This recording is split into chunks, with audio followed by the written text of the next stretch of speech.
And welcome in everybody to another episode of the High Low Sports Podcast. We appreciate y'all for joining us here on this Wednesday evening, or if it's one of your favorite places to catch podcasts later on in the week.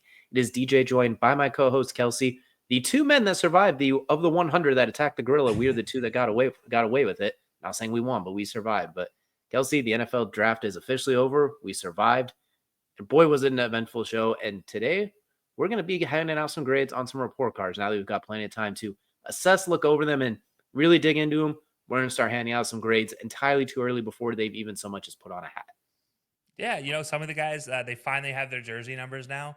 It feels like for them, probably an eternity. For us, it feels like it took even longer. We've been going at this since the beginning of the draft process. I mean, even into middle of last season, we started watching some of these tapes, getting players where we ranked them, where we wanted them, and then now we have them drafted. So now we get to give grades, right? That's the best part of it all. But yeah, it's been a long time that just to get to this draft point. I love the draft every year. I gotta say, it's one of the more exhausting times out there. Absolutely. It's a nonstop grind, and sometimes you have to be on your P's and Q's, and sometimes it takes a little bit of magic sometimes to get through, I think is a safe thing to say.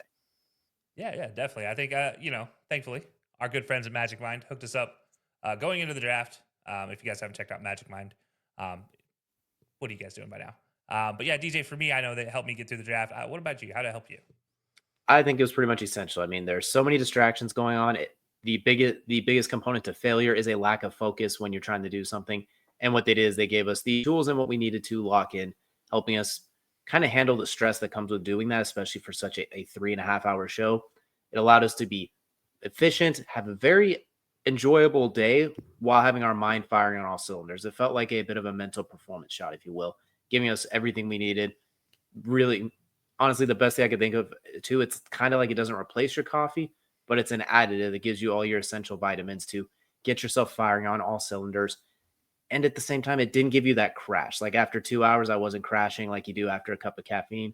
It really does a good job supporting your body's engine, or for those of you who took AP biology, ATP, so that way you had an enhancement and we felt good throughout of it. Not a lot of stress, not a lot of issues.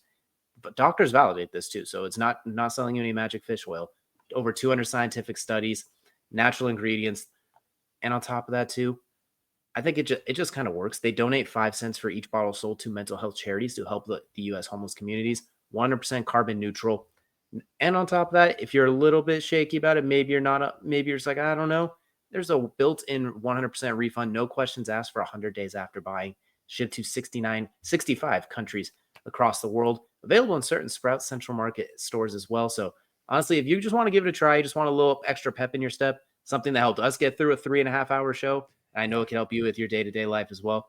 Get yourself a limited time offer of 48% off your first subscription or 20% off a one-time purchase with code HLS20 at checkout. You can also check the link in the description. Once again, HLS20 at checkout to get yourself a mind made of magic. And you know what? Some of these GMs, some of them were on their magic mind because it shows in their draft. Other ones, they probably could have used a performance shot or two because we'll have some words for them coming up.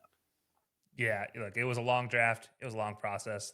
Shout out Magic Mind for letting us get through there. But dude, let's get into it. All right, our NFL draft grades. They're here. Absolutely. It's that time. It's a wild weekend though.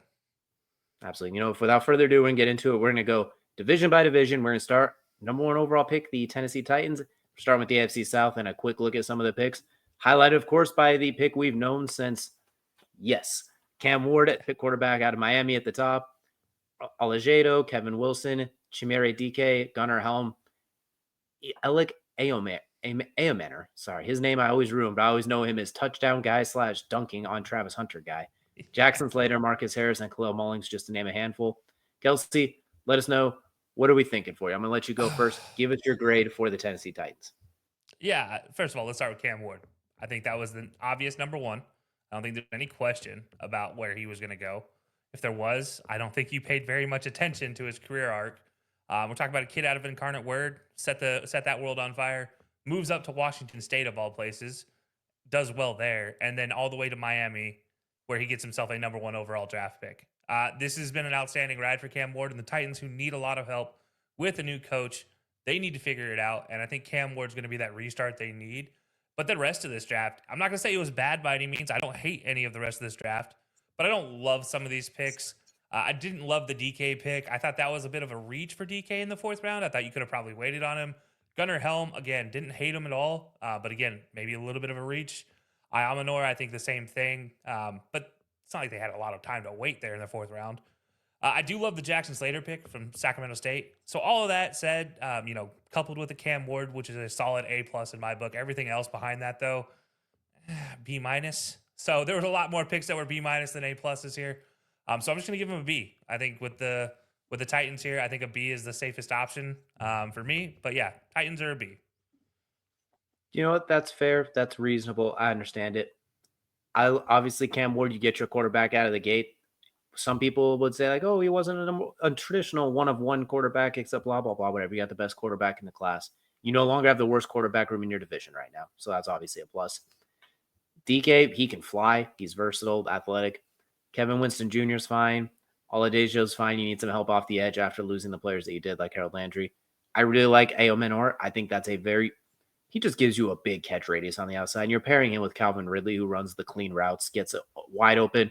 Aomenor is just like, well, I don't want the picture's not clear. That guy's one-on-one. He's going to dunk on somebody. He's the give it a shot guy. So that being said, though, we're going with a C. Then the C is for Cam Ward. That is exclusively why. And I don't want to give him an A, and I think it was just a touch below a B because they had so many holes, and I don't love I think offensive line in this range would have been a little bit more beneficial. I like Jackson Slater. I think I would have preferred them to almost reach a little bit. I know there wasn't as much in that round 2 area. You see they had pick 20 in the second round. They didn't have their early second round pick that they really could have used. They didn't have their original one. That'd be pick one in the second round. Same with pick round 3. They didn't have their actual pick, so I think that hurt a bit. I just would like a little bit more of the offensive line assistance. I know they've done that the last couple of years, especially Peter Skoronski, et cetera, but that's just me. In case you can't tell, Kelcey's going to be the good cop. I'm going to be the bad cop today. I'm going to be drinking the haterade. So I'm going to give him a C, but honestly, it's not that far. It's like a C++. We're talking 79.9. Yeah, it must be the magic mind that I drank getting ready for all of this. Maybe made me a nicer person. This might be the first draft that I think was relatively boring in a good way. But the Titans are kind of my quintessential example of that. Great start, but then missed a couple things in the middle round. But then at the back end, they figured it out. So yeah, I get why you went to C. I definitely understand it. I guess I just like Slater a little more than you. I also do like that Winston can be that potential steal in round 3. But he's going to have to play it out. We'll see at safety. But yeah, so I get your point for the Titans being a C, but maybe I'm just feeling a little extra nice this season. Well, talked about boring drafts. We're going to go to one that wasn't quite so boring now. That right out of the gate, Jacksonville decided to shake things up, trading up to get Travis Hunter, giving up their second round pick this year and next year's first, and a host of other pick swaps and other tomfooleries. You can see Cleveland, Jacksonville is going to be littered all across this. Highlighting the names: Travis Hunter, Caleb Ransaw, Wyatt Millum, Jack Kaiser, Jalen McLeod, amongst many others. Kelcey, what kind of grade are we feeling for the Jacksonville Jaguars? Yeah. If it wasn't for day 3, this was an A. It was so close. And I'll say this much. If you didn't see the announcement for Travis Hunter in front of Jags media yet, and the absolutely insane and made me the most pumped up I've been since I was playing presentation that the GM gave for Travis Hunter, I got to say, go watch it. It was absolutely fantastic. It made me want to run through a wall. I've already tried in my life. I would run through another wall for that speech. Absolutely impressive. He talks about how it's changing the game. I think he's right. Travis Hunter is that potential game changer. We'll have to wait and see exactly how he plays out playing both ways. I do love a lot of other pieces in this draft. Obviously, there was an Auburn guy going to Jacksonville yet again. I do say, though, I don't love Jack Kaiser. I just personally, I don't love Jack Kaiser as a pick when you need different style linebackers for the Jags. But I do like a lot of the rest of their drafts. So this is a B+ to me. It's very close to being an A. Jack Kaiser in the 4th round there just kind of what dumbs it down for me. All right, so you're going to give it a B. All right, I like it. You know what? We're gonna flip things on its head here. I'm gonna give him an A, exclusively for Travis Hunter out of the gate. Considering you now have Brian Thomas Jr. and Travis Hunter as your receiving core in a terrible division. If Trevor Lawrence is going to at any point be worth that massive contract you got him, it is right this moment. There is absolutely zero excuse right now. Travis Etienne is still there as a viable back. Your offensive line is not terrible. Could be better, obviously, which is where Wyatt Millum comes in.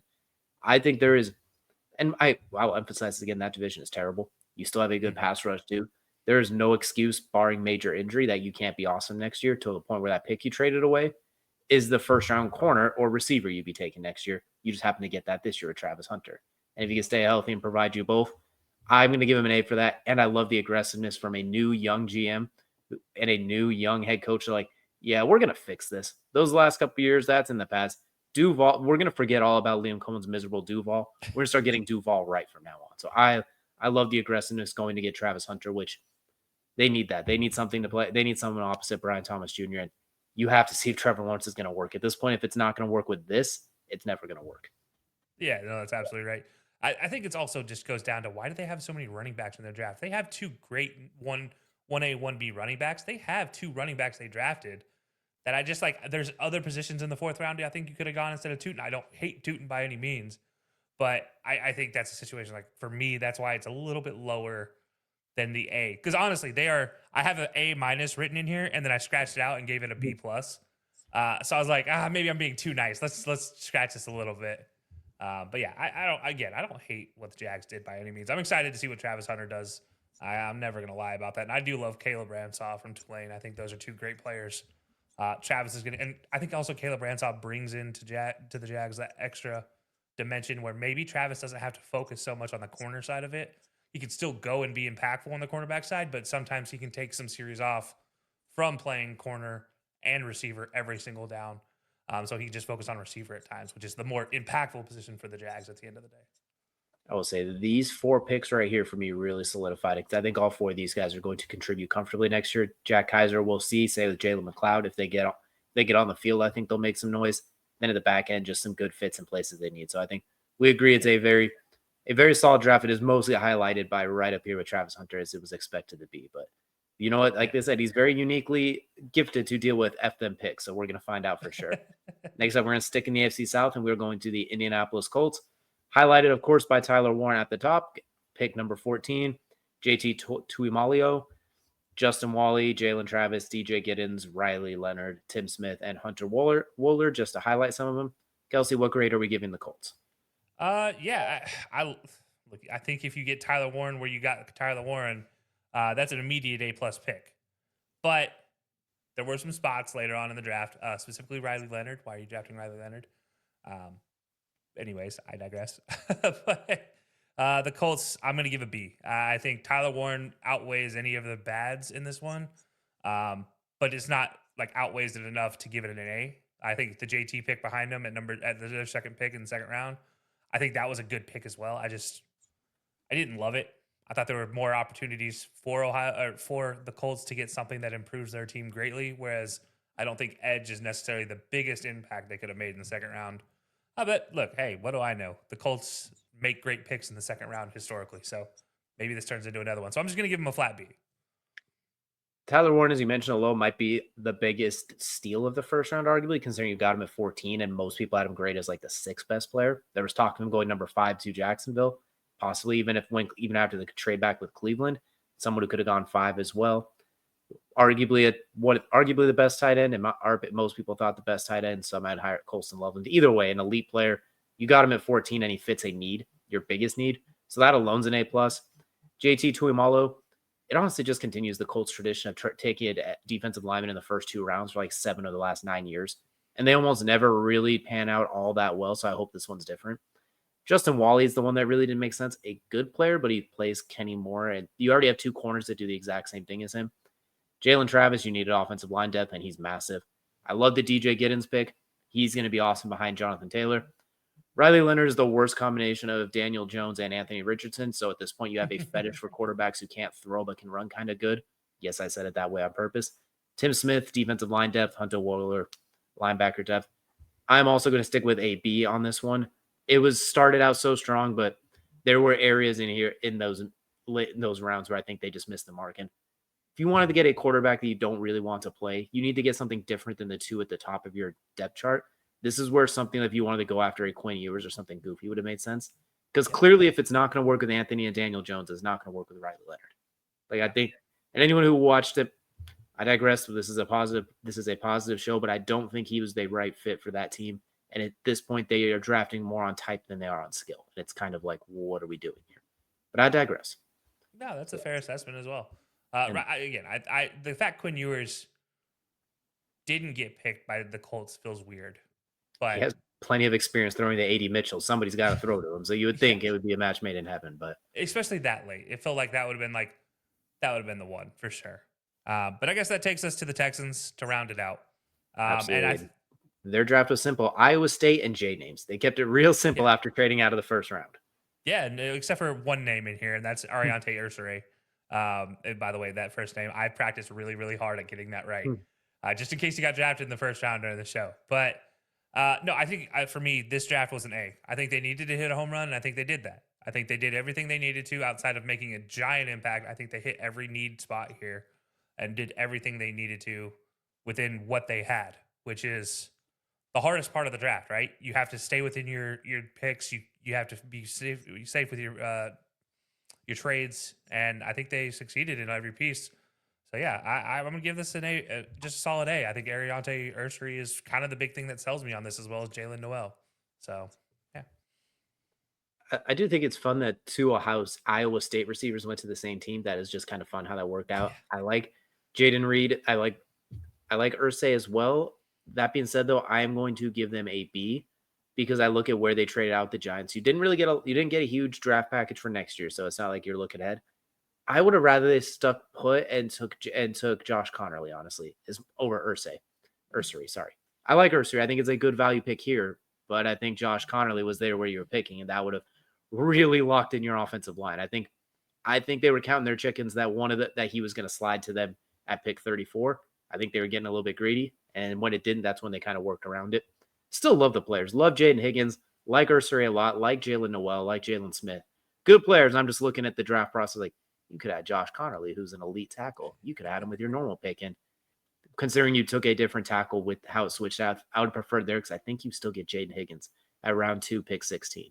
If not, you can still get Jalen Noel. So I digress. It's still a good draft. Still arguably one of the better drafts in the NFLC, but I can't quite go to the A with you, but I understand the process. Still, AFC South, we gave some pretty good grades out. Yeah, an average for me of a B plus, it looks like. But I will say this about Ursary. I think he fits better with what the Texans want to do versus what Connerly would have done. I just think they're a better fit just naturally for their skill sets.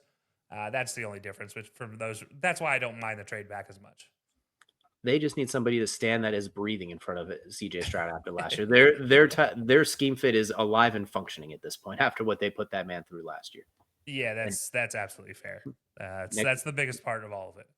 Next up, we're going to move from the AFC South. We are going to move to where it gets a little bit more interesting. We're going to go to the AFC East. So we're going to start with the New England Patriots picking number 4 in the draft, where they selected Will Campbell to the surprise of not really that many, honestly, but the best tackle on the board. Then bringing in Travion Henderson, Kyle Williams, Jared Wilson, Craig Woodson, Joshua Farmer, Marcus Bryant, Julian Ashby, Kobe Minor, and among others. So, Kelcey, how do we feel about a draft that was led by an offensive lineman? First of all, Will Campbell, A+. Travion Henderson, A+. Kyle Williams, a B. Jared Wilson, I think that was an A+ snag at where he got him. Craig Woodson, I think that's a B. Josh Farmer, I think, was an underrated pick out of all this. I think that was an A+ value, especially coming from a compensatory pick.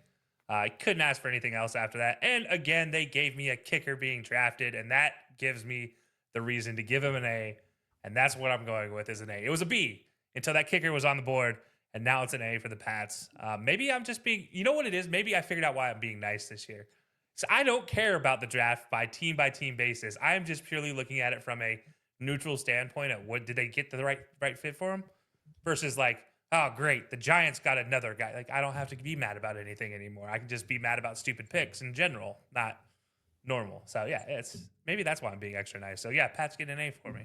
The perks of not technically having an NFL fandom right now is you're still a free agent, but I agree with you. Love the Will Campbell pick. Love the Travion Henderson pick. I love the Kyle Williams pick. He could have easily been an early second round pick. He is very dynamic. He was catching passes from Cam Ward. The Titans could have taken him. Jared Wilson, an outstanding pick. You are building that offensive line to keep Drake May upright. And what Will Campbell said about he will die to protect Drake May, I'm ready to run through a brick wall, even though I won't be coming back through that brick wall after I do. But that's exactly what you want. Farmers, you mentioned Brady Swinson's an outstanding pick out of LSU too to get him in the fifth Yeah. round like you did. They had an outstanding draft. Kobe Minor to round it out. We're going to come to a good agreement on this one, and I will be giving them an A as well. The A stands for New England. There's an A in there, so that was an outstanding pick, and Drake May gives it an A on top of it to pair Kyle Williams with Stephon Diggs and the players they have. They're looking to make a little bit of noise next year. We'll see how much they are able to make, but Yeah. moving down. I do want to throw one out there we didn't mention, but Marcus Bryant from Missouri, the offensive tackle, he did help that Missouri team to lead the nation in rushing 2 years ago. So just throwing it out there, that's not a bad pick in the 7th round either. He is coming off injury, though, so that might be a little bit of a reason why. And you look at how many picks they had to, and they had so many of them that on paper look like good picks, which is exactly what if you're in a position like New England and Mike Vrabel coming in to take over the new regime. So yeah, we're going to move from the Northeast to the Southeast with the Miami Dolphins kicking things off with Kenneth Grant, followed by Jonas Savania, Jordan Phillips, Jason Marshall, Dante Trader, Ollie Gordon, Quinn Ewers, and Zeke Biggers. So, Kelcey, how are we feeling about this draft? So the first pick, I was like, all right, that's a B- pick. Jonas Savania, I really like in the 2nd round where they got him. Jordan Phillips, that's a B pick for me. Jason Marshall, Dante Trader, whatever. Ollie Gordon in the 6th round. You're talking about the nation's leading rusher 2 years in a row. Not this last year, though, by the way. Or sorry, the Big 12's leading rusher 2 years in a row. Not this past year. Just finished 2nd in the Big 12. Huge snag there. I think Quinn Ewers sliding to the 7th is a very curious situation. And if it wasn't for Shedeur Sanders, we would probably be talking about Quinn Ewers' slide a little more. And so I think that is a value pick for a situation in Miami where you might need a quarterback to step up again like you have the past 3 years. So overall, I mean, I look at this draft and I'm like, you got everything you needed. You got depth in places. You didn't maybe hit the home run hits, but you hit the chalk picks that you need, the baseline picks. So for that reason, I'm just giving them a B, which is a solid, boring B. Maybe B stands for boring this year as well. Boring, basic, well, it's something along those lines for sure. But I gotta say, I love the Ollie Gordon, Quinn Ewers late picks. I think those are underrated picks. I think those are good players that just kind of slid, just how it is. If Quinn Ewers has to play this year because Tua unfortunately misses time pretty frequently, I think he could run that offense relatively decently as in the same way. He already doesn't have necessarily a cannon, but neither does Tua. They don't push the ball 70 yards downfield. Ollie Gordon, I think, is still plenty good. Just kind of got buried in the rough this year amongst so many running backs this year that have been outstanding. The reason, but for them, I'm going to go with a C. And I'm going with a C because I don't like how the top of their draft necessarily went. Savania is a good player. I like it. Jordan Phillips, a good player. Kenneth Grant, a good player. I'm looking at like you need decent secondary help. Jedi Barron was there. You needed offensive line help, so Savania works. You could have gone in the 1st round. Phillips is fine at defensive tackle, but doubling down with 2 of your first 3, I thought was a little bit odd because you also need edge help. Corner, but Jason Marshall, solid. Like I think the positions were just a little bit out of whack where they grabbed him. I know you don't really go on position, you draft on value, grade, et cetera, but Jedi Barron was an elite player in the class, and he was right there for it. I think that would have made a world of difference, but that's going to be nitpicking mostly because they had certain needs, and I feel like they kind of addressed them in a weird way. They took the backwards way of going that I would have went about it based on how the board was falling. However, a team that gets Kenneth Grant and Savania, I can't really go lower than a C. Like a C is me being a bad cop at this point. Yeah, that's fair. I get where you're coming from, though. I mean, the draft is what it is, and in certain cases with the Dolphins, sometimes it's more about just like filling the gaps where you have them more than best available. And I think that's where they went, is they just filled the gaps in a lot of cases. And I think they did a decent enough job. Speaking of teams that might be looking to take off here sooner or later, we got the New York Football Jets with starting things off on Armand Membo at pick number 7, followed by Mason Taylor in the 2nd round, Thomas in the 3rd round, Arian Smith in the 4th with Malachi Moore, Tyler Barron, and Francisco. I don't know how to pronounce that off the top of my head for Miami. Kelcey, how are we feeling about the Jets draft? I want to be an A. I want this to be an A. I want to force it to be an A. But from Arian Smith, skipping Malachi Moore. So the 3 out of the last 4 picks I don't like. I thought with what you have left, you have 2 4s, 2 5s. You have to be really good there. They weren't really good there. They were Malachi Moore good. The other 3, are you sure? especially for a team who potentially could use a quarterback. The fact that we just saw Quinn Ewers go off in the 7th. We've talked about Riley Leonard. We've talked about different quarterbacks across the board going in the 6th and 7th round. That could have potentially been in one of those picks for the Jets. So it's a little surprising they didn't try something like that late. So for me, I'm not going to take a C. I'm not going that mean with them. I think a B because the top 3 picks I think were stellar. I just think below that is where I got questioning everything other than Malachi Moore.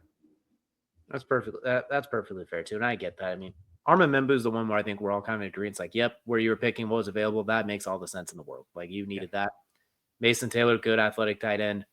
Thomas, solid corner. Aaron Smith, solid receiver. Malachi Moore, solid secondary. Overall, it was just solid after Membo. Like Membo was kind of the bingo. There's your A pick. The rest of them were just solid. So I'm gonna go with C. So the C stands for solid for me, I guess today. It's not even hating on it. Like I don't really. There's a few things I might have picked here or there slightly, but at the end of the day, it was a fine draft. You hit some of the needs that you had, so they'll be fine. The big question for them is how's Justin Fields going to look, and how's that new head coaching staff going to look? And Armin Membo makes it a little bit easier with him not having to get assaulted in every direction if the offensive line caving in. So that's the biggest thing that they hit, which now take us to the 5-time defending AFC East champions, now Buffalo Bills. Starting off with Maxwell Hairston, followed by TJ Sanders, Landon Jackson, Deion Walker, Jordan Hancock, Jackson Hawes, Dorian Strong, Chase London, and Caden Prather. So, Kelcey, how do we feel about the almost but not quite AFC representatives? Yeah, this was just shy of an A. I think number one, their number one, Maxwell Harrison, was a home run. I love Maxwell Harrison coming out of Kentucky for what the Bills need. I think that part of it is a home run for them. I'm not saying he deserved to go over a lot of other guys, but I think in that situation for the Bills and what they need, absolutely perfect fit. TJ Sanders, I think, again, talk about a guy filling in on a line where maybe he doesn't need to be the best guy as in that defensive tackle role. He can just be that guy, just a guy on the defensive line because they have a lot of other that guys on that defensive line. So he just comes in and fills in as a second, third option, just really taking up bodies, during the pass game and then in the run game. Same thing, taking up bodies, shedding blocks just to make a assist tackle or something. That makes sense. Landon Jackson, I think, is a steal in pick 3, pick 8, or round 3, pick 8. I thought he was a potential second round, maybe even a late first. If somebody wanted to get sneaky. Gone a long way since that slapping the tackling dummies in the high school drill. But other than that, I think beyond that, I think we're all just Bs, maybe a B- here or there. So that's just going to give me a B solid across the board for the Bills. B for Bills, it makes sense. I don't love the Maxwell Hairston pick. I think there was 3 other corners on the board I'd have taken before them. One thing I don't love about him from a few different scouting reports that I'd seen afterwards is you could really tell he really banks on the fact that he's the fastest guy on the field. More often than not, like he utilizes that makeup speed that is not going to work so well when you play Miami or work so well in a lot of it. So I hope that's not going to be his game at the next level, amongst other things. Landon Jackson's the A+. That's my favorite pick of their entire thing by far. That's an awesome one. TJ Sanders, good. The rest, solid. We're going to give him a B for Bills as well, just because I think the rest of it hits. I think if they would have hit on their first round pick, I think it's an A. I think the rest of them fit really nicely, but I just don't love Maxwell Harrison, amongst other things of why not. But I also just don't necessarily love his transition game at corner, especially when their biggest issue, he has a lot of similarities to Kyer Elam, just much faster. And I'm like, you just got rid of him. Like you can't keep getting away with it, and you haven't been getting away with it. But I digress. That's now going to move us from the East. We're going to head out West. And you know what? We're going to start with the fun draft, at least in my opinion. The Las Vegas Raiders, highlighted, of course, by none other than Ashton Genty, followed by Jack Beck, Darian Porter, Caleb Rogers, Charles Grant, Deontay Thornton, Tonka Hemingway, JJ Peggs, Tommy Malo, Cam Miller, and Cody Lindbergh. A busy but very, very eventful draft for the Las Vegas Raiders, now led by Pete Carroll. Yeah, this from top to bottom to me, I think just screams Pete Carroll. JJ Peku out of Ole Miss, he's a former Auburn guy, by the way, plays tight end as well as defensive tackle. So could play both ways potentially. Could be a guy that comes in and blocks as a fullback for the Raiders for their new number 1 running back, Ashton Genty. Jack Beck, but beyond the conversation of outside football, because what he's going through as a man, as a family member, losing his brother, that's a whole different conversation that I applaud him every day for. But on the field, I think he's a great fit at just doing what receivers do. Get open and score touchdowns. That's it. He does well at both. He'll get open. He'll catch the ball with his hands, not with his body, with his hands. And I think that's a great pick there. Moving down the list, Caleb Rogers, I think, is a good pick at Texas Tech. I didn't love him, but round 3 in a compensatory pick. All right, I'll take that. Charles Grant, kind of the same thing. Didn't love him, but compensatory pick. All right. And then beyond that, you just go into categories of just getting guys and getting bodies. And I think the Raiders did that, and they got guys that scream Pete Carroll. And so all that said to say it's an A. I think the Raiders get an A in this one. I like that. I love their draft too. With Ashton Genty and Jack Beck, you have probably 2 of the hardest guys to tackle in the entire draft. Probably the number 1 at each of their position, hardest to tackle, which means, but combine that with Brock Bowers, that's gonna suck playing them. Even if it's just gonna hurt. Like it's like, God, I have to tackle Ashton 20 times, Jack Beck 7 times, Brock Bowers 10 times. This is gonna hurt after a while. Just because it's never gonna be easy. They're never gonna be like Tyler Lockett and just kind of fall down and make it easy on everybody. They're gonna make everything hurt, which is exactly what Pete Carroll wants and is going to love. You mentioned Charles Grant, et cetera. I want to go to the bottom of the draft. Back-to-back FCS quarterbacks, basically, with Tommy Malo from Montana State, who's a quarterback, running back, listed as a receiver, tight end, linebacker, running a 4.3 40, and Cam Miller out of North Dakota State. Just Pete Carroll's just having fun at this point. You can tell. Tommy Malo is, if he gets on the field, they're going to use him to make plays somehow. I don't know how. I don't know where they're going to put him on the field, but he's going to be like Taysom Hill. They're just going to throw him out there, and he's going to be off, do some cool stuff. Yeah, he's a better Taysom Hill in my opinion. Absolutely. I think he throws a little bit better too, but we're going to stay in the AFC West. We're going to move down. What's your grade? What's your grade? Oh yeah, you're right. I got a little angsty, but like you, I'm giving them an A. I love what they did. So we got back-to-back A's for the Las Vegas Raiders. Sneaky potential wildcard team. You throw in Geno Smith, et cetera. I'm not saying, but I'm just saying it's too early for our picks, but I like what I'm seeing. So now we're going to stay in California, head to the Los Angeles Chargers, led by Omarion Hampton, followed by Trey Harris, Jamari Caldwell, Kyle Kennard, or Rondé Gadsden, Keandre Lambert, Branson Taylor, RJ Mickens, and Triquize Bridges. Kelcey, how are we feeling about the Chargers? A shocking draft, if you will? No, I don't mind it. The running back, I should say, in Omarion Hampton maybe is a little shocking. But I didn't hate it at all. I thought it fit. It was everything that if you just talk about screaming Pete Carroll, this screams Jim Harbaugh. This screams a Harbaugh offense. But then he went and got a wide receiver in Trey Harris, which is the complete opposite of what I was expecting him to do, in a quick, fast, get open, catch the ball with his hands, and make a move upfield type of receiver. I think he screams an absolute opportunity there. Jamari Caldwell, at Oregon, I'll be honest, didn't love him, didn't hate him. I thought that was an efficient pick round 3, 86 overall. That makes sense. Kyle Kennard, okay. Keandre Lambert-Smith, I'm actually kind of surprised that out of the draft process that he didn't climb higher. He was a guy at Penn State and at Auburn that was the lifeblood for a lot of times in their offenses, that just was the only receiver making plays. We talked about an Auburn team last year that had the number 1 overall wide receiver recruit and Keandre Lambert-Smith, and then Keandre Lambert-Smith was the number 1 receiver without a doubt. And he just dominated a lot of teams. So he's another guy that just gets open, makes plays down the field, mid-range, mid-level, that 10 to 15 yard, 20 yard type of position. Hopefully it becomes a weapon for Justin Herbert, and same thing for Rondé Gadsden. So overall, I think for the Chargers, I gave them a B. It was actually a B minus, but that's just because I didn't love some of their picks. I didn't hate their picks, but I also was just like, oh, whatever. But then the other picks, I was like, yeah, okay, that's a B. That's a solid B. So yeah, give me a B minus on this one for the Chargers. I'll add a sprinkle more of haterade into this one. I'm going to give them a C plus. I love Omarion Hampton. He's you got an outstanding value pick, but you have Justin freaking Herbert, and you continue to build a team like you have Tim Tebow back there with grit. You have him, Najee Harris, who are built very, very similar games as far as big athletic backs that can catch the ball. Hampton's got a second gear that Harris doesn't have, I think. I know Harris is a short-term deal, but I like Trey Harris a lot. That's a really good pick. Matthew Golden is there, though, for pick number 22. Can you imagine that down the field speed paired with Ladd McConkey and Justin Herbert? You could have got thrown in Mason Taylor, the tight end, to add a little versatility there. You needed edge help, which you addressed in the 4th round.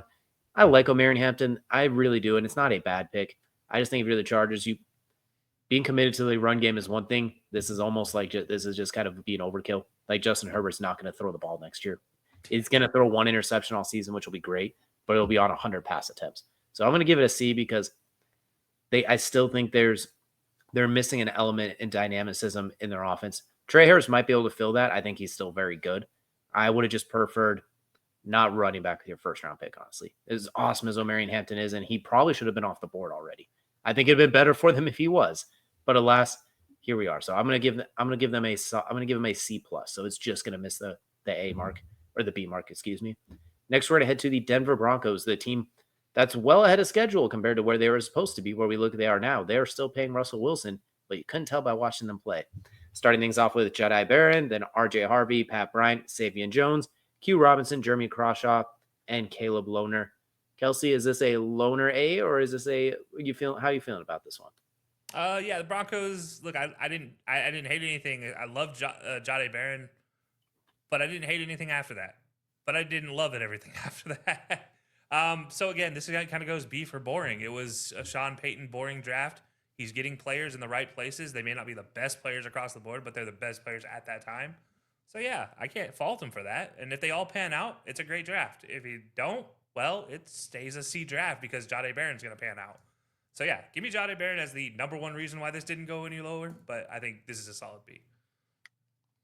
Jade Barron's awesome. He had no business being here either. Miami really should have taken him. They really should have. Even San Francisco should have taken him. He should have been long gone by now. So getting him here is awesome. It's kind of like what we talked about the Colts getting Tyler Warren.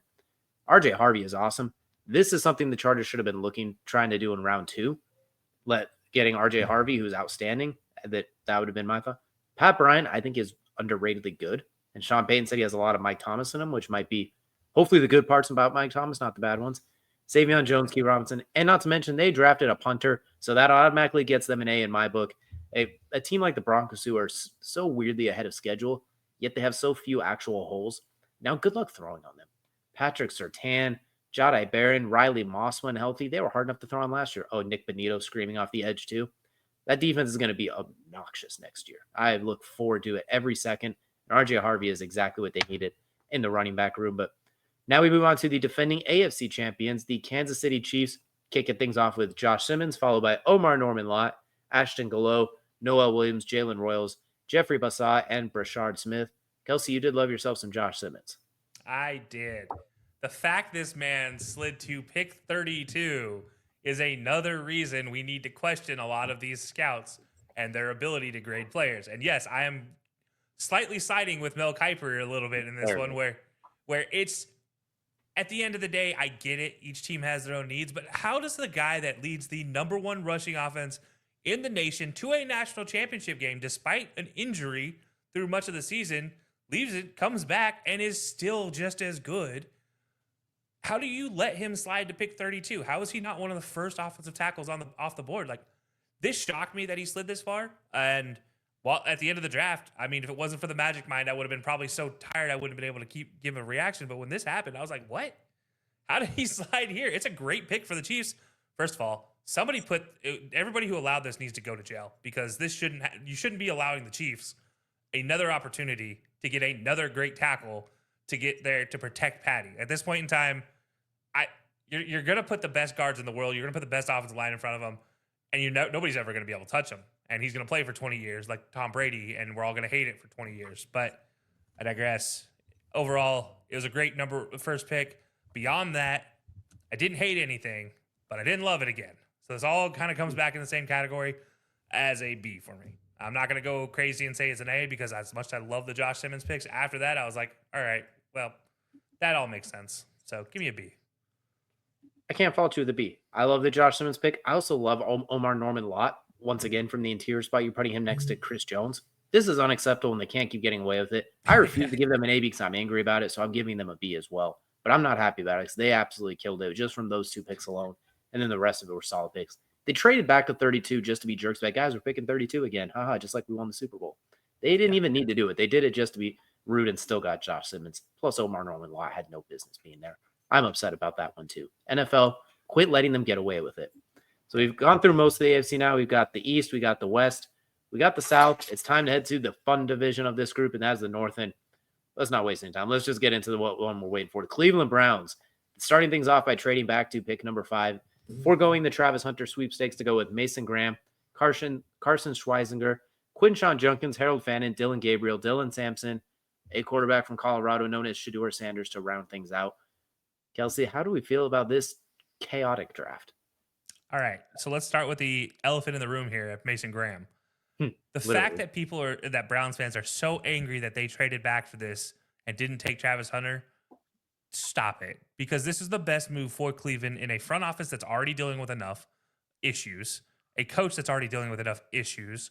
They don't need to have the issue of, not that Travis Hunter is an issue, the issue with Travis Hunter playing both sides is the issue. They don't need to have that worry in the back of their heads at any point in time right now. They need a safe pick to go alongside Myles Garrett, and that's exactly what they did. Mason Graham is a very talented defensive tackle, and if everything goes well, barring a major injury, he should be a solid and above average 10 to 15 year starter in the NFL, and depending on, again, health-wise. So absolutely home run hit. Carson Schweizer, I don't love that pick. Be honest. I don't love it. Kinshaw Judkins, I don't think he was the best running back out of Ohio State, but you know what? He fits. That's all that matters. Harold Fannin Jr., I think, is an interesting pick because do they really need another tight end? No. They got David Njoku, but at the same time, man, what Harold Fannin Jr. can do when he's running downfield is impressive. And then the real elephant in the room, the quarterback situation. I love it. Just take as many quarterbacks as you can when you have so many questionable quarterbacks in your quarterback room already, and let's just figure it out like the Spartans used to and fight it out on the field and see what happens. See who's left by the end of the day. First of all, for Shedeur, this is the ultimate prove it point. Can you prove that you're going to be that dude? All that said, the Browns, to me, this is an A draft because you set yourself to be the most competitive on the field, on the practice days, and in game days, by the way you drafted to be competitive. Because you're going to breed competitiveness from day one in all of your in all the rooms in the building. So yeah, give me an A for the Browns on this one. I gotta say, I like every pick in this draft, honestly. There's not one of these I look at and I don't like. Besides the Dylan Gabriel pick in round 3, I don't love that pick there, honestly. I don't. That's fair. Dylan Gabriel's fine, but I don't think he should have been a third round pick. That's just my thoughts, honestly. Especially because they went up to get him. Like maybe they didn't go up to get him, but like with your second, third round pick, he's kind of small, doesn't do anything kind of elite. You mentioned it's already a crowded room. Now I guess you can trade one of them. Like if somebody gets banged up in training camp and a team calls you, you're like, all right, I got the goods. And I'm including the fact that you traded to get a first round pick next year.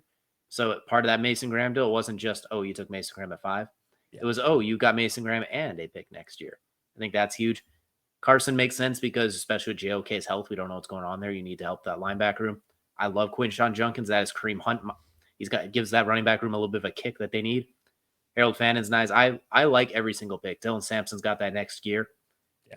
Because of Dylan Gabriel, and I think Mason Graham at 5 is a good pick, but you did forego Travis Hunter in theory. I also wonder what it'd been like if they took Ashton Genty at pick 5 to be the new Nick Chubb. That could have mixed things up and be real interesting. You can give him a B because you picked on the top 5. You were picking number 2, and you technically didn't get, quote unquote, the true blue chipper. But at the same time, you had great picks across the board. There's no real hate here. This is more or less, I'm not giving everybody an A. I'm going to be stingy with the A's today. So honestly, like I said, almost every single pick I like Dylan Sampson around 4 is still insane. If Shedeur pans out as well as he was thought to by a lot of people a few weeks ago, yeah, they'll be cooking like that. They'll be cooking. So we're gonna go from Cleveland. We're gonna stay in Ohio, but just barely. Head to Cincinnati, led by Shamar Stewart, Demetrius Knight Jr., Dylan Fairchild, Barrett Carter, Jalen Rivers, and Taj Brooks. So a short draft, but was it an effective one? Yeah, no, I'm gonna go with no. This is going to be my worst grade, second worst grade of the draft. Maybe third worst grade of the draft. Depends on where they weigh him. And this is, by the way, I need to say this before I do it. That's coming with a guy who has Joe Burrow jersey in the back behind me. So I do like Joe Burrow. I do love their offense. But this draft sucked after Shamar Stewart. Like, you could have done so much more, and it is like they didn't even try, it feels like. I don't mind the Demetrius Knight pick, but really? We've already seen guys that were drafted after him in that position that could have been more impactful day one. Demetrius Knight is just a project player, and I don't think that's what you need if you're the Bengals on that defensive side. You need guys ready to start today, and they didn't really do anything that can do that. So, yeah, they're going to get a D for me. The Bengals are. Not great. Interesting. All right, so you're at the lowest grade we've given out so far, and you know what? I can't have that. I'm giving them an F. I love Shamar Stewart, but not to the Bengals. He is so freakishly gifted. Maybe he can pick up from Trey Hendrickson. They still got to figure that out. My worry is he's going to end up being the Trey Hendrickson replacement if they don't figure that contract out. He needs to play alongside I think Shamar Stewart has an incredible ceiling, but he doesn't have the production, so you're kind of banking on potential there. Which, if you do that and you have the Bengals' defensive deficiencies, yikes. And there is no secondary players in this draft anywhere. There is not one secondary player. I don't love that. I like that you put some in the offensive line. A couple linebackers, that's good. But they needed secondary help, and they didn't address that. So I'm going to give them an F. However, if Shamar Stewart hits that potential, that jumps it up to a D or a C automatically. But I'm worried they're going to use him as the Trey Hendrickson replacement, not to play alongside. I hope I'm wrong. I really hope I'm wrong. But I'm worried with Cincinnati. So next we're going to move up the AFC North board. Let's go ahead and head to the Pittsburgh Steelers, who they definitely surprised a little bit on round one, taking Derek Harmon, defensive tackle out of Oregon, followed by Caleb Johnson from Iowa, Jack Sawyer, Yana Black, Will Howard, Carson Bruner, and Dante Kent. So a unique combination of players that I don't think most of us saw coming. No, I didn't see a lot of these coming, but I'll say it wasn't bad. It felt like there was maybe a reach at a couple of these spots, but realistically, after the third round pick of Caleb Johnson, I didn't have any problem with any of the other picks. I thought Jack Sawyer was a value pick in the fourth round. I thought that was a good pick. Via Black, honestly, I didn't hate it. I think you probably could have waited to get him, but really, you're picking him at pick 28 in the fifth round. I mean, all right. Will Howard, I didn't love him as a quarterback. We've all heard my complaints. He's so hot and cold. I don't know if he can be an NFL quarterback, but you have questions at quarterback going forward in the future. So potentially, yeah, that's your long-term solution. And if that works out in the sixth round pick, great job. All that to say, to me, it's a B draft. It's kind of the same as their Mike Tomlin has yet to fall under 500 in a season situation. Like, yeah, but some of those seasons kind of weren't great. This is kind of how this draft feels. So give me a B. You were friendly about it. I love Derek Harmon. This was about the right spot for him, too, in pick 21. Caleb Johnson, that was probably about the right spot for him as a running back, too. Jack Sawyer, I thought, was a little bit high. He's good, but I think he was a little bit later in the draft. Will Howard, I have the same thoughts on you. When you have as many quarterback questions as they have, it can't be Mason Rudolph and Will Howard. They better know Aaron Rodgers is right around the corner. Otherwise, the fact that they waited that long to even look at it, I'm giving it a C. It was another Mike Tomlin draft. This will keep us just afloat to where we won't hit mediocrity, which in theory is great. But at the same time, you are kicking the can down the road, and that can's going to run into a freight truck at any moment now. And I like Derek Harmon. I think he's going to be awesome. I think that's an outstanding pick. He's a top 25-ish player in the draft. After that, they all made sense where they were picked as far as like their grades, I guess. But at the same time, like, what are we doing? If you're the Pittsburgh Steelers, what are we doing? Did you hear the story with Derek Harmon? Which one? After the draft, celebrates with his mom, and then unfortunately she passes away after that. Like, that's so sad. Congratulations, Derek Harmon, and I'm so sorry you have to go through that. That is such a terrible situation on the greatest day of your life.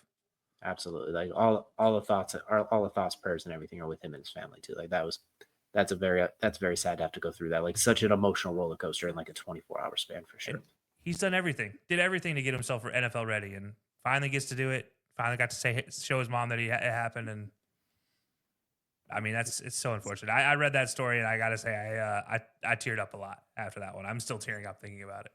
Absolutely, and that's going to conclude with the AFC draft grades as we get ready to head into the NFC draft grades. It's been a long one. We still got one. We do have the Baltimore Ravens. I forgot, so we just want to both get the A for them out of the way now. The Ravens can't keep getting away with this. I don't even need to go down the list. You get Malachi Starks and you get Mike Green, you get Emory Jones, you get an A. I'm sorry. You just can't keep doing that. It's an easy A. Everything you said is good. True. LeJontay Wester in the 6th round, too. I'm going to give them a B, though, simply because of the Mike Green factor and no other reason other than that. I'm going to just leave it at that. You don't get an A when you have Mike Green in the draft for reasons. But anyway, now we're moving on to the NFC.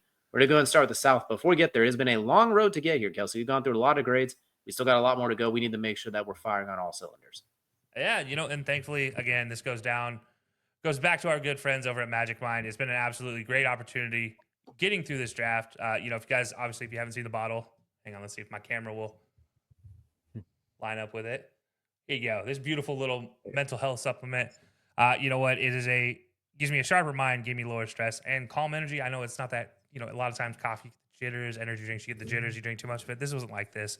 It's been absolutely fantastic every step of the way. I love it just for, being able to help me get through this grading process. I know every one of these draft picks staying up late nights, how to do that, how to keep a strong mind during all that. And, we've already talked about it. It helps me with my midday drowsiness that I still deal with. It's been an absolutely fantastic partner to work with Magic Mind, and they've done an absolutely great product for me on a personal level. And DJ, I know you've been able to try it out as well. So this has been a great chance for us to get through this, this draft process and, have Magic Mind every step along the way. So if you guys haven't checked out magicmind.com, please head over and do so. And while you're there, you get the opportunity for a limited time offer to use the code HLS20. That'll get you up to 48% off your first subscription or 20% off your one-time purchase. And again, that code is HLS20 at checkout. You can also click the link down below and get your Magic Mind today. Get to enjoy this mental performance shot, guys. It's been absolutely fantastic. 100% of your daily vitamin C and D per bottle. It's how you stay awake so long. Can't complain about that, right? So Absolutely. Love it every time of the day. 100%. And you know what? We got a little bit of rejuvenation from there while that was going on too. Leaned over and took a quick shot of Magic Mind really quick. So we're ready to go for the NFC, and we're going to start in the NFC South. We're going to lead things off with none other than the Carolina Panthers, starting off with Ted McMillan, Nick Scoreton, Prince, not even going to pronounce that, Trevor Etienne, Lathan Ransom, and so on. Kelcey, how do we feel about the Carolina Panthers? And here it is, ladies and gentlemen, the worst draft grade of my entire draft. It is a big fat F. Wow. Ted McMillan, what a reach in that situation. Didn't make sense for the Panthers at all. I question everything there. Nick Scoreton is a good pick. I'm not going to take that away from them. But beyond Nick Scoreton, I have questions every step of the way. Trevor Etienne, Lathan Ransom, Cam Jackson, which probably Cam Jackson might be the better of those picks down at the bottom. But I think overall for me, outside of Nick Scoreton, I'm not very happy. As much as I love Jimmy Horn Jr., he's an undrafted free agent in my book. So, yeah, there were better opportunities for the Panthers, but yeah, this is just a big fat F for me. I love it when we are in the exact opposite range because I'm going to give them a solid B. I like Ted McMillan, and the more I think about, the more I kind of like him too. He can move. He's big. He's hard to tackle. You can move him all over the field. He pairs well with Jalen Coker, so you have to give Bryce Young anything. Ted McMillan does a good job reading and sitting down in zones. Nick Scoreton coming into the year was arguably a top 7 pick. Unfortunately, the way A&M plays defense, it does not allow their defensive edges to accumulate stats. So that's why him and Shamar Stewart on paper don't look great. You're kind of projecting, but Scoreton was awesome at Purdue. Princely, awesome. Trevor Etienne, kind of weird, but Chuba Hubbard needs a backup, and I'm worried Jonathan Brooks' knees are going to continue to shatter. And I'm still curious with Rico Dowdle. We'll see. Cam Jackson, really like pick. I like Jimmy Horn Jr. You need to get weapons. Considering the entire NFL said they didn't love Shador, that means he put up those stats somehow. That means it was throwing to Travis Hunter and Jimmy Horn. So I like him a little bit, especially in the 6th round. With a pedigree like that, it's worth a chance that he can make the roster. So I'm going to give them a B. I think it was a solid pick. Was Tet maybe a little rich there? Sure. But I mean, you were going to hope someone trades up and then maybe get him later. See, if you have a guy like that, you take him there. A lot of people said Drake London was a reach at pick number 7 for Atlanta, and he's turned out okay. So Tech could be 85% of that. They'll be okay. There was just such a better opportunity to get a receiver there that was better. I look at Golden as being the number 1 option there for them specifically. I don't know. Didn't love it at all. You know what? That's all good because we had the exact same picks. This will get boring. So we're now going to move on from the Carolina Panthers. Let's go to a team that's a catastrophe, and we're going to go with the New Orleans Saints right now. Oh. Starting off with Kelvin Banks, followed by Tyler Shuck, Vernon Bro, Jonas Sanker, Danny Sutzman, Quincy Riley, Devin Neal, so on and so forth. Kelcey, how do we feel about the Saints? Kellen Moore. I love you, buddy. Wish you were still coaching the Cowboys. I'm going to skip a lot of these picks, and I'm going to talk about Danny Stutzman for a second. Love the pick. Absolutely do love it. Love Devin Neal as picks. I love the value they got where they got him. I don't mind Kelvin Banks. I don't think he was the better offensive tackle in that situation, but I don't mind it. But my God, Tyler Shook in the 2nd round, Vernon Broughton in the 3rd round, Jonas Sanker. What were we doing here, Kellen? I don't know. So for that reason, I'm going to continue the trend of a bad grade here, and somehow I went from the good guy to the bad guy real quick, I guess. I'm giving a big fat D to the Saints. So who got that D? Well, we're not going to answer that one, but I do like the Kelvin Banks pick because I think he could play guard or tackle for him. They need something. They need offensive linemen. You can never go wrong building that back-to-back years. Yeah, like you said, Devin Neal's kind of nice. You pair him with Alvin Kamara. Tyler Shook in the top 40 picks of the NFL draft at pick number 40. The man's 26 years old. He was in the same high school class as Trevor Lawrence. Sorry, 25 years old. He's had 3 season-ending injuries, and he doesn't have the Michael Penix production to be like, well, maybe. Like, I just don't get it. I get it if you don't want Shador. This isn't like a Shador, Mile Kiper rant. We're not going that far. No, but we're not going that far. Like, were you expecting Jackson Dart to fall there? That's kind of silly at that point. I just don't get it. So you know what? We're gonna give them the double D's on this one. I don't love what they did. Kelvin Banks is nice. Devin Neal's solid, but there's just not a lot that I love about this one. This felt like they're either hoping that Derek Carr is okay or they just panicked, I guess. I don't really know, but we're going to move off of this mess and get out of the bayou. We're going to head over to the Atlanta Falcons, who did not surprise everybody with a quarterback pick this year, but they did surprise when they trade up. After getting Jalen Walker at 15, they traded back up to get James Pierce, Xavier Watts, Billy Bowman, and Jack Nelson. So a short but efficient draft. Yeah, I think the reason I don't have them higher in my grade, and I'm going to say this, is I don't think they had enough picks. But with the picks that you made, I think you did a great job, Atlanta, especially your first 3 picks, because I don't mind Xavier Watts there in the 3rd round at pick 32. I think 96 to 100 is a perfect spot for him. I'm going to give him a B just because you didn't have a lot of picks. And so it was either an A or a B. If you had 2 more picks and you continue to do what you did, then I think you get an A. But I think with 5 picks, you did as good as you could with those 5 picks. And obviously, if you didn't watch the draft show, we had our good friend Morgan Mann on the show. And we saw his reaction live. It was a great reaction to show exactly how good of a job they did this time. Not surprising anybody with a Michael Penix pick this year.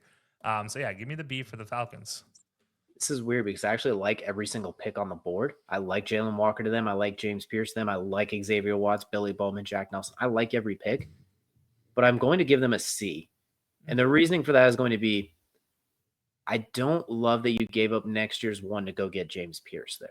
I don't love that it didn't feel like the right time or the right player at the time to double dip like that to that extreme.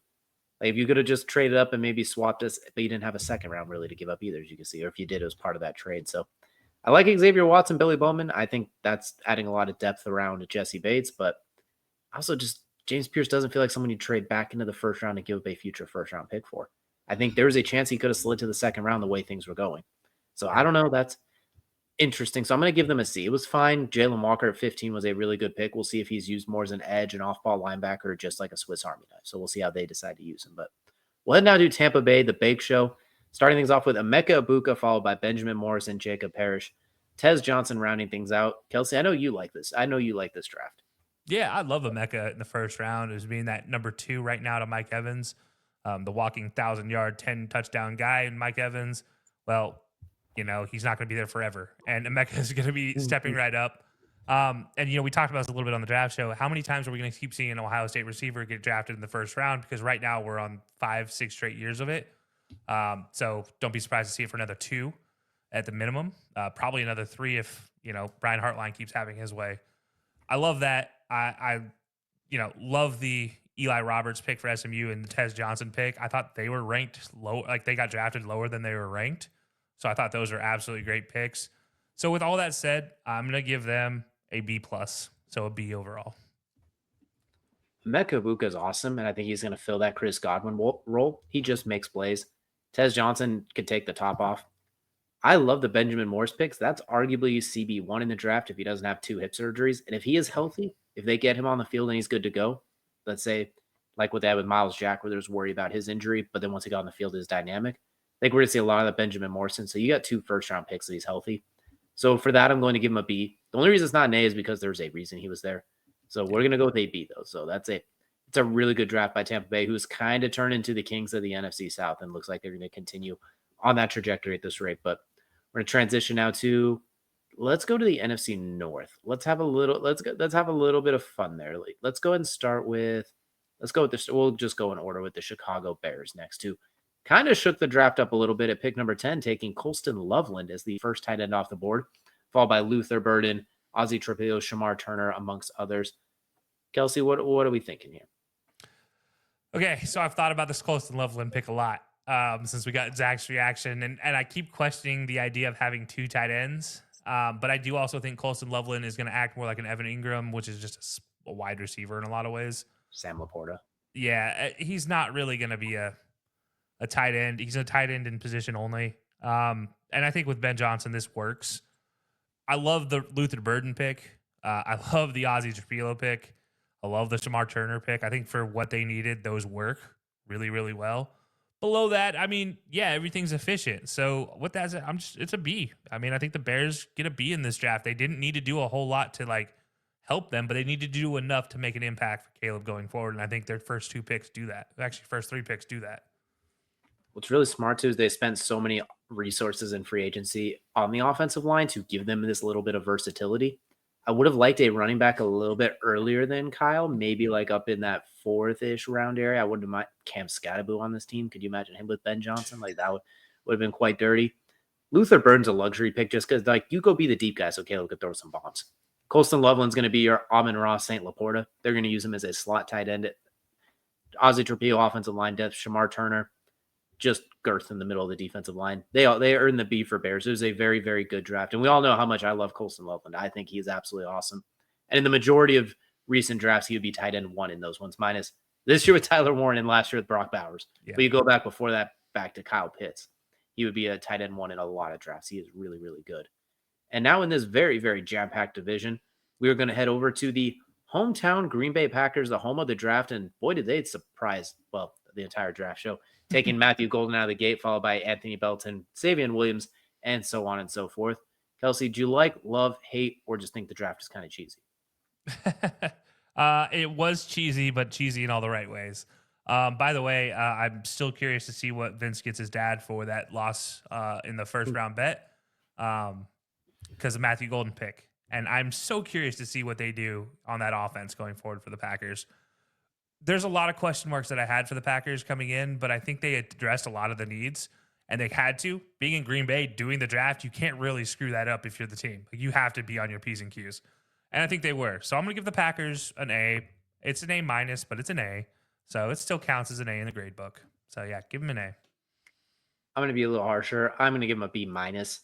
It was fine. Like, Matthew Golden's a good pick, but you didn't need yet another, like, it wasn't the right pick for them this year. I think Matthew Golden's awesome, but I think you could have used, you need secondary help. What are we going to do? What's going to go on with Yair Alexander? You need some help on the offensive line, which you did with Anthony Belton, but like, got to go back to Josh Connolly, Josh Simmons. Like, there were some better players there, I thought. Mm-hmm. They did good. Like, there was nothing wrong. I like Matthew Golden. I'm looking at your receiving core. I'm like, really? Like, really? Two receivers in 3 rounds. Exactly. That's what I'm just like, you got to trade at least 1 or 2 of those guys. You got 6 guys all with kind of their receiving core is kind of like this NFL draft where so many players have almost the exact same damn grade. They got so many guys with an 83 overall that it's going to just get confusing. Maybe Matthew Golden emerges as that number 1. I like him a lot. Your Cowboys probably should have taken him, which we'll get to shortly. But I think it's a B minus. It was a fine draft. It was fine. It almost felt like a splash that wasn't necessarily needed. I would have preferred a few different spots there, but a good player nonetheless, and that's all you could really hope for in a draft. Minnesota Vikings next up, and talking about short drafts. Donovan Jackson, Ty Felton, Tyrion Ingram Dawkins, Kobe King, and Garvin Bartholomew. That is literally it. Yeah, and because of that, it's a D. I love Donovan Jackson, but it's a D for Donovan Jackson, and not because of Donovan Jackson, just is the only reason why I can give him a D. But it's the only reason they didn't get an F, really. First of all, where did all your picks go? Second of all, why didn't you pick between the between the 3rd round and the 5th round? Like, what are we doing here? And thirdly, all right, well, I guess we'll see what can happen with your quarterback, who's now officially playing his first games after a terrible knee injury last year. You're hoping, and he's going to be doing so with some holes in that offense still. So yeah, I think Donovan Jackson matches a hole, but I don't know if he fills in all of them, and I don't know if that helps JJ McCarthy succeed this year. So yeah, Vikings for me just get a D. It's again, you didn't have a lot of picks, and you didn't do well with all of your picks. So I'm going to go ahead and give him a C because they didn't have a lot of picks, but I do like Donovan Jackson because you had interior offensive line holes. You signed a center, a guard, you draft a guard. You're addressing that need vehemently. Ty Felton can fly, so that's just fun. You just need, like, That's just fun. He's not going to be needed that much anyway. Like you said, the rest of this draft is like hopefully they could make the team contribute. We don't know enough of we know what they're good football players, but like you're really getting judged by those earlier picks out of the gate. And yeah, we got one of them, really. It's what they needed. So I'm gonna give it a C. Like it's fine. And I'm curious about Garvin Bartholomew. I'm really curious how he's gonna fit into that tight end room because that is one spot where there is more potential opportunities to get on the field. But next, we're gonna head up to the Kings of the North, the Detroit Lions, shaking things up with Tyleik Williams out of the gate, followed by Tate Ratledge, and so on through to Dominic Lovett. Kelcey, did you love it or hate it? The Tyleik Williams pick was very interesting. Blaine and I were on the clock for that one, and that was, yeah, that's not the Ohio State guy I was expecting to ever come off the board in the first round. That's for sure. I love the Tate Rutledge pick. I like the Isaac pick. Love the Miles Frazier pick. But it's the rest of it. I'm just like, oh, right. It's, whatever. B minus overall for me for the Lions. It's not bad. It's not great, but they also don't need a whole lot. They just need depth and get healthy. The one position they needed, which to me is a corner, they didn't really address that at all either. So B minus, barely not a C, but still a B. I'm curious because Tyleik Williams doesn't really help their biggest issue they had with getting someone to rush the passer outside of Aiden Hutchinson. They basically just said, you know what, we don't need anyone else. We just can't let you run the ball. So Tyleik Williams, you will plug the middle, and then Aiden Hutchinson will still get all of our sacks like he was doing last year before he got hurt. So they were committed to stopping the run. Tate Ratledge had just more depth on the offensive line. That's a Dan Campbell player to a T. I'm going to give it a B as well. It was a fine draft. When you're picking here, there's only so much you could do. It wasn't a sexy pick, but they also took Jack Campbell in the first round 2 years ago, and we were like, what? And he turned out to be awesome. They took Jahmyr Gibbs and Jack Campbell, and we're like, wait, what? And they were incredible. And then they took Brian Branch in the second round. I was like, oh, yeah, that was outstanding. So if they get their guy. And I need to go on record and apologize about the Jahmyr Gibbs hate for that first round draft pick and say that was a great draft pick, Detroit. Congratulations for proving me wrong. I appreciate that. Oh, you know what? I'm sure they're very glad to do so as well. But also, next the reason why Amon Ross is on my shoulder. That's a perfectly good reason to. Next, we're going to head to the NFC West. And surprisingly, the seller of the division, the San Francisco 49ers. So starting things off with Michael Williams, followed by Alfred Collins, Nick Martin, so on and so forth. Kelcey, were they digging for gold or did they only find coal? They got a little bit of gold, a little bit of coal, a little bit of meh. So it's going to be a B for me for the 49ers. I think this is just an efficient draft for the Niners. Not a lot to it. They did what they needed. They did what they needed to do in addressing the defensive line. I just didn't love the players they chose for it. Michael Williams, they have a good coaching staff, that's for sure. So they get the most out of them. This is going to be outstanding. In like 3 or 4 months into the season, like, oh, that's defensive player of the year caliber, Michael Williams. If they don't, well, that's going to be a little disappointing. But they hit the needs they needed to. They wasn't necessarily always the players I would take in those spots. So I'm going to give them a C. They were fine. They did what they needed to. Michael Williams is not a bad pick. I think he was more in the 20s is where I would have thought he would go, maybe somewhere in that area. But the way the 49ers defensive line coaches, and when you have Nick Bosa over there, it always kind of finds a way to work out. And Alfred Collins, you just need to rebuild that defensive line. I do wish there was an offensive tackle in here somewhere. That's one thing I really wish that added to that rotation. But from San Francisco, we'll head to the Arizona Cardinals, and they kind of shook things up out of the gate, taking Walter Nolan, followed by Will Johnson and crew. Kelcey, how do we feel about the Arizona Cardinals? Yeah, first of all, love the first 2 picks. Will Johnson might be the best valued pick in this entire draft if he is healthy and can get on the field. However, after those 2 guys, it's a lot of, oh, you got that guy? Really? And so it could have fallen to a C, but I'm just going to keep a flat B because I think the top 2 picks were really, really good. And then after that, it was just like, oh, really? So give me a B. There was one thing that's very clear in this one. It's that Jonathan Gannon had his imprint on this draft by the fact that they were all defensive except for Hayden Connor at guard. They definitely locked in on the defense side of the ball. Walter Nolan, Will Johnson, Cody Simon, and Denzel Burke are all awesome picks. I love them. Jordan Burch is a really good pick there as well. I'm going to give them a high B. It's going to be avoiding an A because there's still offensive line issues, receiver issues. There's in a very deep running back class. They didn't grab one of them. James Conner is great, but he's not getting younger. I think they could have used a running back somewhere in here as well. There's plenty of options. Yeah. You could have kept Cam Scatterbo in the same zip code, arguably. So I think there were some misses. There were some misses there. There were some good. I love those first couple of picks for sure, just like everybody else. But from the Arizona Cardinals, we'll move right on over to the Seattle Seahawks, who I'm going to say that was an interesting draft. I love Gray Zabel. And then, of course, they got Nick Emenwari, Elijah Arroyo, Jalen Milroe, Riley Mills, so on and so forth. Kelcey, I like Gray Zabel. You like Gray Zabel. But is that enough to give them an A? He wasn't enough to give him an A, but he's not the only guy that they drafted, and that's the important thing. Nick Emenwari, I think, is a outstanding pick for Seattle. I think he was absolutely what they want to do, and I think Elijah Arroyo is going to be emphatic in that offense as well. And I think Jalen Milroe, hear me out on this one, but I think this is the perfect place for Jalen Milroe to end up in Seattle. I think this is his opportunity to succeed going forward. Obviously, he probably doesn't have to start this year. Could maybe take this year off and then come in next year, 2 years later. Depends on what happens this year, obviously. But I think he's a long-term play in Seattle, and I think he's going to be really, really good in Seattle once he gets to polish some of that off. And then look at this. There's like another 14 guys on this list. It's like, I think they did everything they needed to do to get more depth in their team that didn't have a lot of it. And they did so through the draft instead of actually going out and trying to get free agents and paying all that extra money. So for all that, I'm going to give him an A. An A for the Seahawks. I like it. And it was, you got 2 first-round picks out of the gate, like we talked about some other guys. Was Zabel and Emenwari. Elijah Arroyo is a very good value pick there.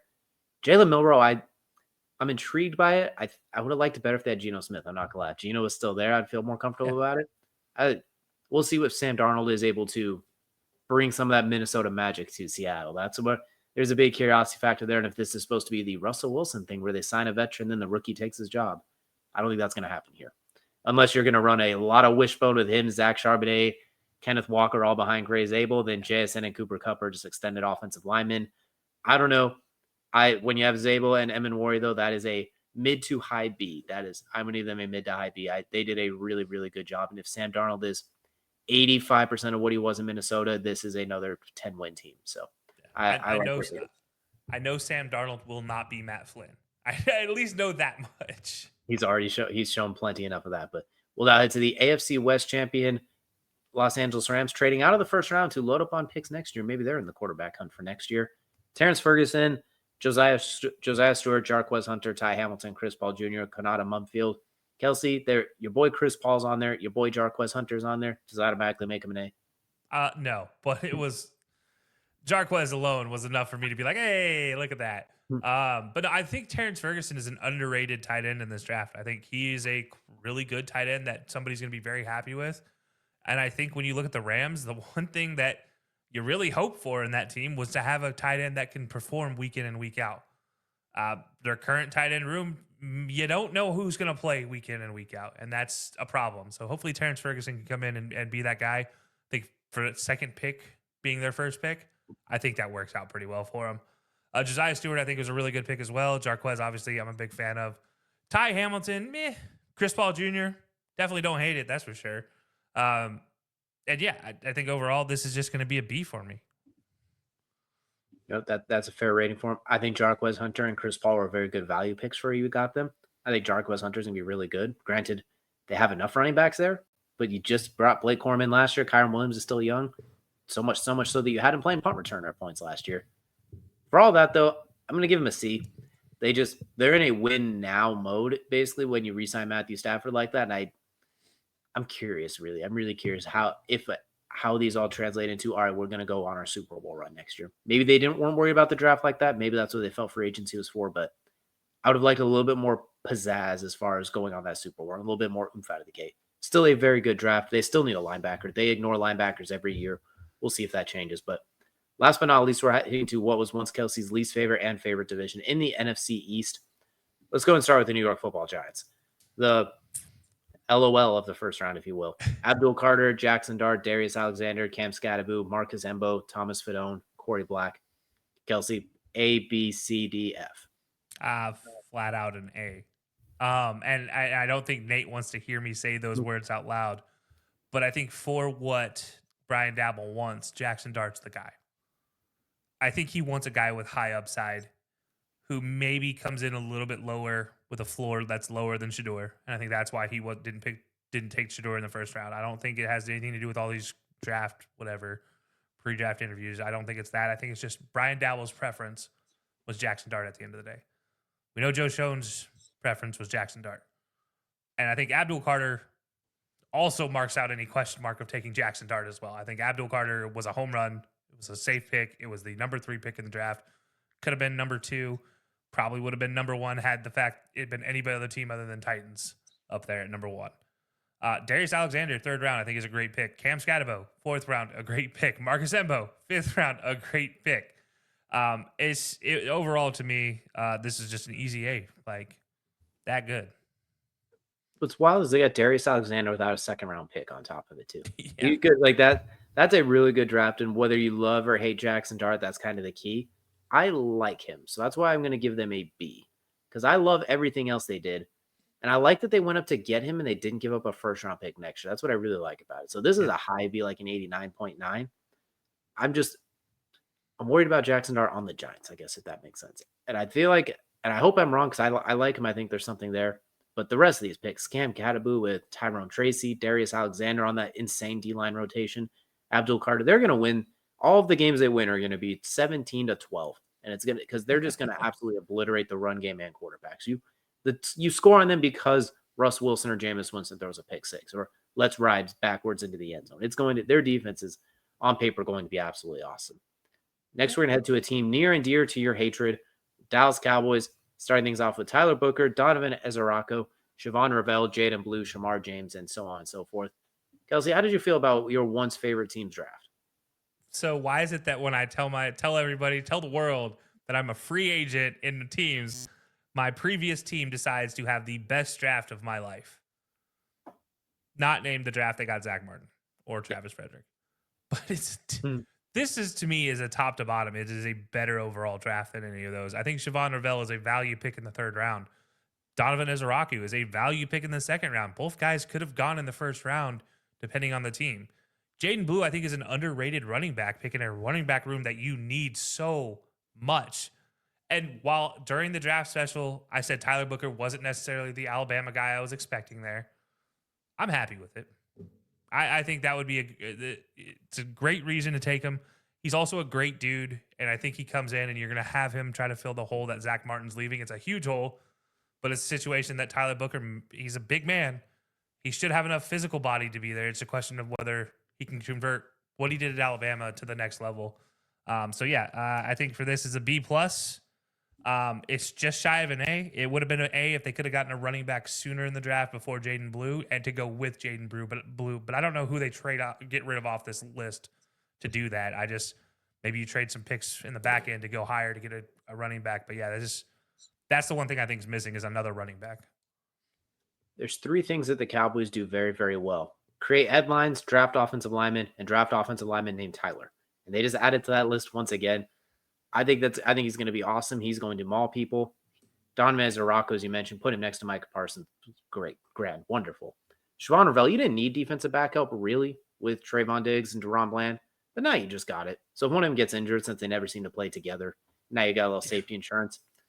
I would have liked Omarion Hampton over Tyler Booker, but I can't really argue with this either because what they're saying is Javonte Williams stays healthy, he's going to have massive holes to run through. We don't care. You're saying, Dak, we gave you all this money, no one's touching you. Throw darts. They could use another receiver, which I didn't love here. Maybe in free agency they do that. That being said, receivers are much easier to find than elite guards. We're going to give the Cowboys Dallas Cowboys an A for that. That when you, like you said, you got 3 guys that could have gone in the 1st round. And I mentioned Jaden Blue as a sleeper pick when we did that post-combine sleeper episode about 2 months ago. And get him in space. Get him and Kevontae Turpin in space and watch them glide. So, you know what, Kat? You might have to go back to being a Cowboys fan, whether you like, and then you're going to hate it, but you might have to. Yeah, it depends on what these new rivalry jerseys end up looking like. Maybe that's going to be the solidifying factor going into the season, is whatever these rivalry jerseys look like. Well, one rivalry we could definitely count on is the Washington Commanders, who took Josh Connolly, Trey Amos, Jalen Lane, Cam Medrano, and Ja'Cory Croskett-Merritt. A short draft class, but you know what? With all they did in free agency, they didn't really need a whole lot. Yeah, they did a lot in free agency. Josh Connolly, I think, is a great pick for them. I think that fits for them specifically. Trey Amos, I watched this guy play at Alabama before he went to Ole Miss. He was a stud in the 1 year in Alabama. Ends up at Ole Miss, continues to be a stud. Maybe he might get beat on double moves a few too often for my liking, but I think for an NFL team, Dan Quinn and squad are going to have him absolutely set up. to succeed. So I love that pick. But I think after that, the next 3 picks are like, yeah, those are B minus Bs. But I think you only had 5 of them, so I can't give you an A. So yeah, I'm gonna go with a B in this one. You didn't have a lot of picks, and you still managed to get 2 guys that if they had taken Trey Amos at pick number 29, we'd be like, oh yeah, that makes sense. That's a pretty good pick, and they got him at 61. So for that, I'm going to give them an A. Like, especially with all they did in free agency too. Laramie Tunsil and Josh Connolly as your tackles after what you had last year. My goodness. Of Debo Samuel, Terry McLaurin, Jalen Lane mixed into there now. My goodness. And now in the secondary, which was a weakness, you had Trey Amos to go with it. Marshawn Lattimore, who hopefully will play more than 10 minutes this year. They really set themselves up real nice. Dan Quinn's. You know what? The NFC East never has repeat champions since 2004 in the Philadelphia Eagles, who we'll be looking at next. Well, they did their best to try and make sure that doesn't happen, considering they always dominate this time of year. Not even go through all of them because you just know they're all good. We'll just highlight Jahad Campbell, Andrew Makuba, Kyle McCord, among many others. How did so many teams like Kyle McCord go to the Eagles in the 6th round, who they're just going to end up trading for trade bait later? But Kelcey, let's just get this over with. An A? Yeah, it's an A. Kyle McCord, in my eyes, was the quarterback you can get as a value pick in the 4th, 5th, or 6th rounds. And of course, he goes to Pittsburgh or to Philadelphia. Like, how does that how does Philadelphia let that happen? How do you let them get another piece of trade bait to throw out there come draft day next year when you see him lighting it up in preseason this year? Like, come on, guys. What are we doing? We're going to allow the Eagles to continue to dominate the league with draft day trades going to next year? That's what this feels like. And also, Miles Hinton in the 6th round? Dude could have been a 4th or 5th rounder or a 3rd rounder even. And he's a 6th round draft pick to the Eagles. Like, I'm not even talking about their top 4 picks. They're bottom 2. I'm just like, how does this happen every year with the Eagles? How does Howie do this? I don't know. I don't get it. Maybe I need to become an Eagles fan just to spite the Eagles. Like, that's what this feels like. If I was going to nitpick, I'd say I would have preferred Nick Emenwari over Jahad Campbell at that spot just to fill a need a little bit more. But like, if Kobe Dean can't stay healthy, then you have Jahad Campbell. Jahad could rush the passer. If Zach Bond goes down, you have someone to step in. Like, just like we said on the draft special, their needs are depth, and they got that there. They're going to end up trading Tanner McKee, getting a nice pick, and just having Kyle McCord be their backup. It's absolutely. This is who the Saints should have been looking at in like round 3 instead of Tyler Shuck in round 2. We're going to keep that quick and simple. Just absolutely obnoxious. So that's going to do with the NFC East, and if I'm not mistaken, that has now rounded us out with all of the divisions. So that is our draft grades for all 32 teams. Be sure to let us know down in the comments who you thought should have gone where, which ones you think we were too harsh on, which ones we weren't harsh enough on. Be sure to let us know down below. And once again, shout out to Magic Mind. Use code HLS20 to get yourself 20% off your single order or 48% off on a subscription to keep yourself wide awake and healthy. We appreciate y'all for joining us, and we will see you all again next week.